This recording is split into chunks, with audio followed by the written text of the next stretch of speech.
সম্মানিত দর্শক, আপনারা দেখতে পাচ্ছেন গাছ থেকে রস নিয়ে আসার পর দীর্ঘক্ষণ জ্বালানোর পর এভাবে কিন্তু গুড় হয়ে গেছে।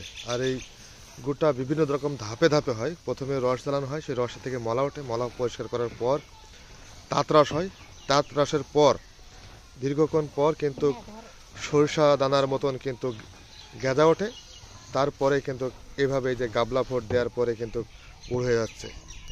আর এই গুড় প্রক্রিয়া কিন্তু দীর্ঘক্ষণ জ্বালানোর পর কিন্তু এইভাবে আপনার গুড়ে রূপান্তরিত হয়েছে। আসলে যে রস থেকে যে গুড় তৈরি করা হয় আপনাদের সম্পূর্ণটাই দেখাতে চেয়েছি এবং যতটুকু সম্ভব আমরা দেখাতে পারলাম।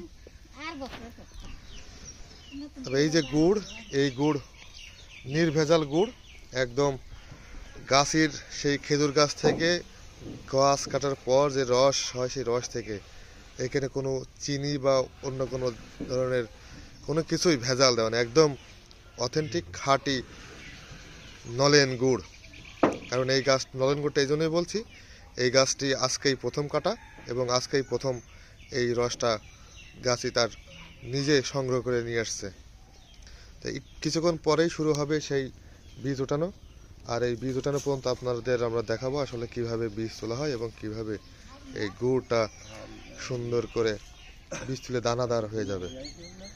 বাজারে সব ধরনের গুড় দেখা যায়, বাজারের গুড়ের বেশিরভাগই ভেজাল এবং চিনি মিশ্রিত থাকে। কিন্তু গ্রামের যে সমস্ত গাছিরা আছে, বেশ কিছু গাছি যাদের থেকে গুড় নিঃসন্দেহে বিশ্বাস করে নেওয়া যায়, তাদের মধ্যে তিনি একজন।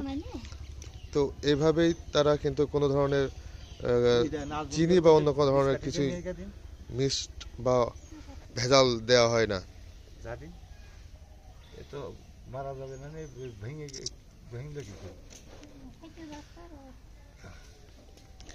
এই যে শুরু হয়ে গেছে বীজ তোলা।